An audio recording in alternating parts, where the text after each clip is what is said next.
ఈ రోజు మనం కృష్ణా జిల్లాలోని అవనిగడ్డలో దివిసీమ హనుమాన్ శోభాయాత్రలో అయితే మనం ఉన్నాము. ఈ దివిసీమ హనుమాన్ శోభాయాత్రకి ప్రముఖ గజల్ గాయకులు గజల్ శ్రీనివాస్ గారు కూడా ఉన్నారు. ఇక్కడైతే దేవుని దర్శించుకోవడం జరుగుతుంది. ఈ హనుమాన్ శోభాయాత్రలో పాల్గొనడం మీకు ఎలా అనిపిస్తుంది? అద్భుతంగా ఉంది.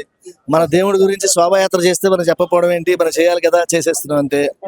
మీరు భగవద్గీతని దాదాపు 108 భాషల్లో మీరు పాడారు. అలాగే సేవ్ టెంపుల్ సేవ్ భారత్ ద్వారా ఎన్నో కార్యక్రమాలు చేశారు. ఈ దివిసీమలో ఈ కార్యక్రమం చేయడం మీకు ఎలా అనిపిస్తుంది? ఇది ముందు ఇంకెలాంటి కార్యక్రమాలు సేవ్ టెంపుల్ సేవ్ భారత్ ద్వారా ఏం చేయబోతున్నారు? ఇప్పటికే చాలా ఆలస్యం. ప్రతి ఊర్లో కూడా హనుమత్ జయంతి, హనుమత్ వైభవం బ్రహ్మాండంగా జరగాలి.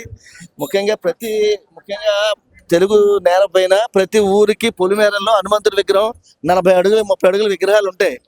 దానికి అర్థం ఏంటంటే హనుమంతుడు మన గ్రామానికి కాపు కాసేవాడని అర్థం.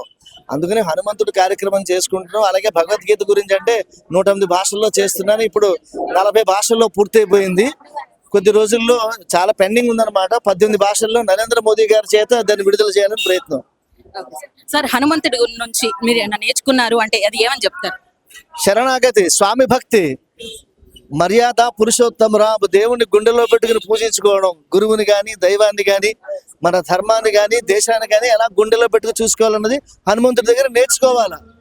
ఒక దాస భక్తి అనేది ఆయన దగ్గరే నేర్చుకోవాలి.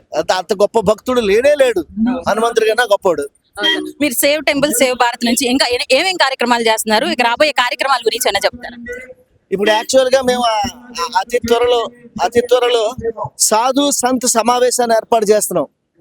అలాగే ఇంటర్నేషనల్ కాన్క్లేవ్ ఫర్ సనాతన ధర్మ ఫర్ యూత్, ఒక 18-19 కంట్రీస్ నుంచి యూత్ ని పిలిపించి సనాతన ధర్మం మీద అవగాహన కలిగించడానికి ఒక పెద్ద కార్యక్రమం చేయబోతున్నాం. అది వైజాగ్, విజయవాడ అనేది త్వరలో ఫైనలైజ్ చేస్తాం. సార్, మీరైతే 3వ ప్రపంచ తెలుగు మహాసభలు అత్యంత అద్భుతంగా అయితే గుంటూరులో నిర్వహించారు ఈ సంవత్సరం.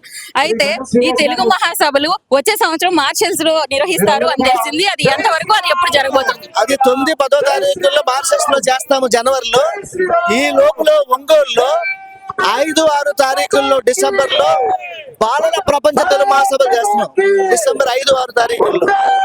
అయితే మళ్ళీ తెలుగు మహాసభలు, బాలల తెలుగు మహాసభలు ప్రత్యేకంగా పెట్టడానికి కారణం ఏంటి? అంటే పెద్దవాళ్ళ దగ్గర భాష ఉంది, పిల్లల దగ్గర భాష లేదు. అందుకని పిల్లల్లో భాష ఉంచడం కోసం చేస్తున్నాం. Thank you.